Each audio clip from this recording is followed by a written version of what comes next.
ये भी बड़ा अद्भुत संस्कार। यह संस्कार गर्भ के तीसरे महीने में किया जाता है। टाइम लिख लें, गर्भ के तीसरे महीने में इसको किया जाता है।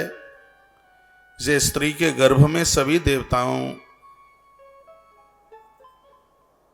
उसके कमरे में जहां वो रहती है, तीसरे महीने में गर्भ में संतान आ जाए तो तीसरे महीने में सभी देवताओं की तस्वीरें, प्रतिमाएं उसके कक्ष में, वातावरण बिल्कुल धार्मिक और पारमार्थिक बना दिया जाए।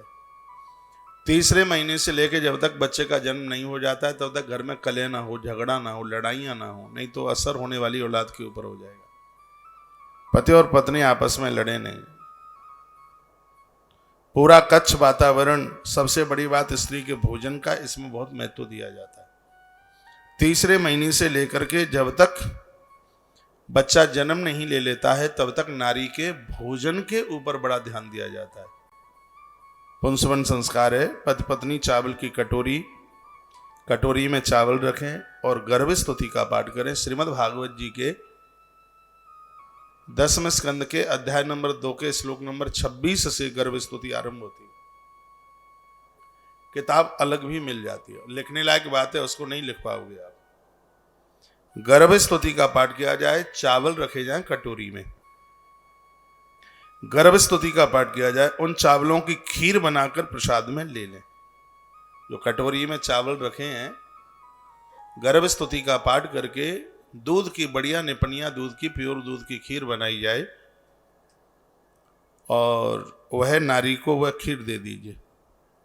आहार, आचार, विचार, चिंतन सभी को उत्तम बनाने का उस दिन पुंसवन संस्कार में वह संकल्प लेती है, हाथ में गंगा जल लेके। कहती है कि जब तक मेरा गर्भ सुरक्षित जन्म नहीं ले लेता, मैं ये सौगंध खाती हूँ, ही गंगा माँ, ये मेरा संकल्प है कि मैं किसी को लड़ूंगी नहीं, मैं किसी को झगड़ूंगी नहीं, मैं अपने मन मुताबिक कहीं भी घूमने के लिए नहीं जाऊंगी, मैं मान मर्यादा का उल्लंघन नहीं करूंगी। पुंसवन संस्कार में इस तरीके का वो संकल्प लेती है, आत्म संकल्प लेती है और भगवान के सामने वो संकल्प छोड़ती है उसे। मैं ये संकल्प करती हूं कि मैं अपने गर्भ से एक होनहार संतान को जन्म दूंगी, वो भले ही बेटा हो या बेटी हो। ग्रंथ में लिखा हुआ है कि देवियों को बेटी का जन्म हुआ और यदि उन बहुओं को कोई डांट लगाते हैं, ये उसके हाथ में बात नहीं है। और वो बड़े गिरे हुए विचारों के लोग हैं जो बेटियों का जन्म होने पर घर की बहू को त्रासते हैं। ऐसे घर का वैभव खत्म हो जाता है, उस घर की तरक्की समाप्त हो जाती है। जो बहू को ये कहते हैं कि तू बेटियों को ही जन्म देती है, उस घर का वैभव, उस घर का पुण्य समाप्त हो जाता है। महात्मा पाराशर ने ऐसा लिखा, पाराशर स्मृति में। तो वह देवी हाथ में संकल्प गंगाजल लेकर के संकल्प करती है, अति प्रसन्नता का वातावरण बना के रखती है और कहती है जब तक शिशु का जन्म नहीं हो जाएगा तब तक मुझे कहीं नहीं जाना है। इन दिनों से बच्चों की सुरक्षा का ध्यान रखा जाता है। तीसरे महीने से विशेष रूप से बच्चे की सुरक्षा का ध्यान रखा जाता है। ब्राह्मण के द्वारा रोली को मंत्र से अभिमंत्रित किया जाता है, नारायण कवच के द्वारा, और पति के द्वारा उसके नाभि चक्र के ऊपर एक स्वस्ति बनाई जाती है। पति के द्वारा इसमें उदर के ऊपर स्वस्ति बनाई जाती है, जिसके द्वारा उस बच्चे का रक्षण होता है। पुंसवन संस्कार में ईश्वर से पुत्र प्राप्ति की कामना की जाती है। जो आप बेटी चाहें या बेटा चाहें, परमात्मा से कामना की जाती है। कहा जाता है, हे प्रभु यह कृपा कीजिए, हमारे उदर से जो संतान जन्म लेवे वो कुल खानदान को तारने वाली हो। हे प्रभु ऐसी कृपा कर दीजिए।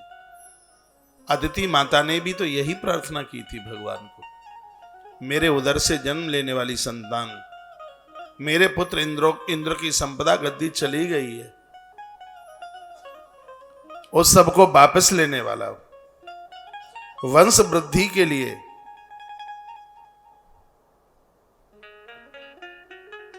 ये पुंसवन व्रत है, ये किया जाता है जिसमें संतान की कामना की जाती है। जिस नारी के गर्भ में संतान समाप्त होती है उन्हें तो पुंसवन व्रत करना ही चाहिए।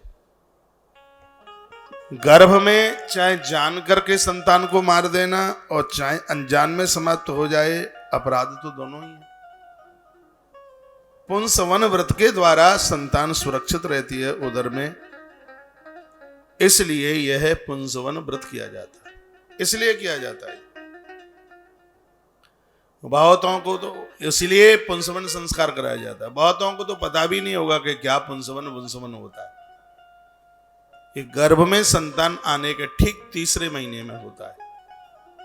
कोई शुभ दिन देख करके, गुरुवार पड़ जाए, पूर्णमासी पड़ जाए, ऐसी तिथि में उस दिन हवन यज्ञ भी कराया जाता है। कुछ ब्राह्मणों को भोजन कराया जाता है, खीर जरूर बनाई जाती है। जिस दिन ये पुंसवन संस्कार होता है उस दिन हर्ष उल्लास का माहौल होता है।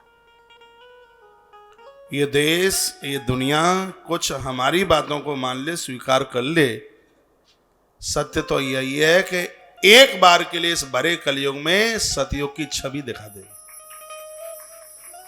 हाँ, भरे कलयुग हमारे पास ग्रंथों के प्रमाण हैं। हम लोग दिन रात ग्रंथ ही तो पढ़ते रहते हैं। जैसे भी थोड़ा बहुत टाइम मिला तो मैं तो जहां बैठता हूं मेरी टेबल पर कोई न कोई किताब रखी ही रहती है।